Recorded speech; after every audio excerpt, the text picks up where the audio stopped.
নমস্কার বন্ধুরা, শুভ সকাল। তো আজকে সকালে উঠেই স্নান টান সেরে পুজোর জোগাড় করতে বসে গেছি।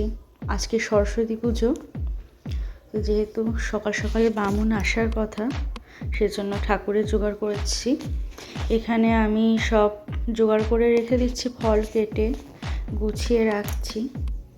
তো আগে আমাদের ঠাকুরের মূর্তি এনে পুজো করা হতো, বড় মূর্তি যেরকম সবাই নিয়ে আসে। কিন্তু তারপর আমার বাবা আমার একটা পিতলের সরস্বতী ঠাকুর বানিয়ে দিয়েছিল।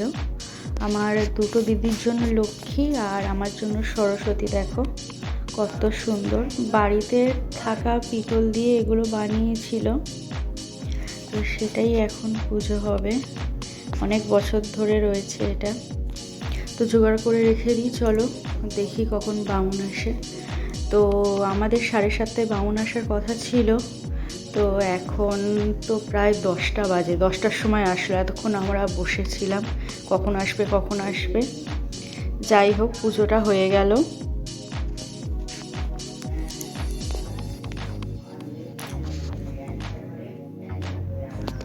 পুজো কমপ্লিট হয়ে গেছে। তো এরপর আমরা একটু টিফিন করে নিচ্ছি। আমার হাজব্যান্ড তাড়াতাড়ি এসেছিলো আজকে, জন্য একটু পাস্তা করেছিলাম। আর ওদিকে মা আর মেয়ের জন্য দুধ চা, আমার আর হাজব্যান্ডের জন্য এমনি লিকার চা করে নিয়েছি। টিফিন খেয়ে নিয়ে এবারে একটু রান্না করব আজকে শুধু মায়ের জন্যে।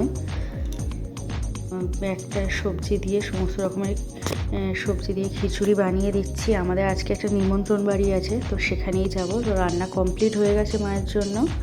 এই যে আমরা এখানে সব সেজে গুছে বার হয়ে যাচ্ছি, দেখো কাছাকাছি। তো এখানে আমার বাবাও চলে এসেছে, তো এই সবাই মিলে একসঙ্গে যাচ্ছি। সরস্বতী পুজোর নিমন্ত্রণ, এদের বাড়িতে অনেক বড় করে সরস্বতী পুজো হয় অ্যাকচুয়ালি, অনেক লোকজন আসে। নিচে দেখো, একে দেখছো, এ থাকে, আর একজনও আছে, আর একটাও আছে। তো এইখানটা দেখো, আমরা এই জেঠিমাদের বাড়িতে আমরা ভাড়া থাকতাম, তো সেখানে কি একটু জেঠিমার সঙ্গে দেখা করে আসলাম প্রায় 1 বছর পর। দেখা করে এসে আমরা এখন খেয়ে নিচ্ছি নিরামিষ খাওয়া দাওয়া। বেশ ভালোই খাওয়া হলো সবাইয়ের। খাওয়া টাওয়া শেষ করে আমরা বাড়ি চলে এসেছিলাম। তো এখন তো প্রায় সন্ধে, বাড়ি এসে আমরা একটু রেস্ট নিয়ে সন্ধেবেলায় যে গোটা চচ্চড়ির সব বাজার করে এনেছিলাম, তো সেগুলোই বসিয়ে দিয়েছি। সন্ধে মা এখানে কাটছে, আমিও কেটে নিচ্ছি। আর ওদিকে ওই সবজিগুলো সব একটু ভাবিয়ে নিচ্ছি অল্প করে, সামান্য গরম জলে।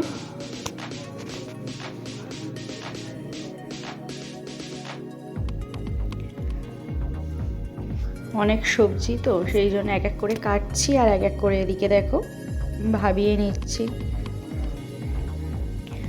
গাজরগুলো বড় সিদ্ধ হবে না বলে আমি ওই জন্য একটু কেটে দিলাম, দিয়ে আর ভাবিয়ে নিচ্ছি।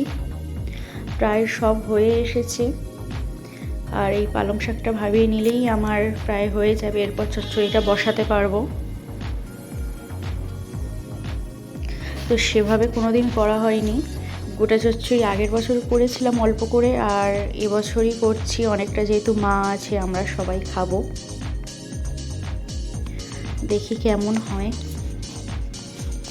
প্রথমেই তেল দিয়ে সবজিগুলোকে ভেজে নিচ্ছি। দেখো ফুলকপি, বেগুন, শিম এগুলো ভেজে নিচ্ছি একটু, আর এগুলো নরম জিনিস তো ভেঙে যাবে, সেজন্য ভেজে এগুলো তুলে রেখে, আর তেল গরম করে শুকনো লঙ্কা আমি গোটা জিরে দিয়েছি, আর তেজপাতা ফোড়ন দিয়ে আমি এর মধ্যে আলুগুলোকে দিয়ে দেব। ডুমো ডুমো করে আলু কেটে আলুটাকে একটু বেশিক্ষণ ধরে ভেজে নিচ্ছি। আলুটা লাল লাল ভাজা হয়ে গেলে আমি এবার এর মধ্যে ভাবানো গাজরটা দিয়ে দিচ্ছি। গাজর, বিনস যেগুলো একটু শক্ত শক্ত থাকে সেগুলো দিয়ে দিলাম। দিয়ে প্রায় ভাজা হয়ে গেলে ওর মধ্যে টমেটো আর ভাবিয়ে রাখা বাঁধাকপিটা দিয়ে দিচ্ছি, আর পালং শাক আর নুনটাও দিয়ে দিলাম, যাতে এর মধ্যে নুনটা একটু বেশি যায়। তো কষিয়ে নেওয়ার পর এর মধ্যে একটা মশলা তৈরি করেছিলাম আমি, হলুদ গুঁড়ো, লঙ্কার গুঁড়ো, জিরে গুঁড়ো, ধনে গুঁড়ো, কাশ্মীরি লঙ্কার গুঁড়ো সব কিছু দিয়ে মশলা করে ওর ভেতর দিয়ে দিয়েছি। তো চচ্চড়ি প্রায় হয়ে এসেছে কিছুটা। তো শেষে আমি ওর মধ্যে শিম, বেগুন আর ফুলকপিটা দিয়ে চচ্চড়িটা করে নিলাম, চিনি দিয়ে দিয়েছি। আর এখানে আমি কুলের চাটনি করে নিয়েছি, আমাদের বাড়িতে নিয়ম আছে। এই যে চচ্চড়ি হয়ে গেছে, তো আমরা খেয়ে নিচ্ছি। তো ভিডিওটা যদি ভালো লেগে থাকে একটা লাইক দিয়ে দেবে। তো আজ এই পর্যন্ত, শুভরাত্রি।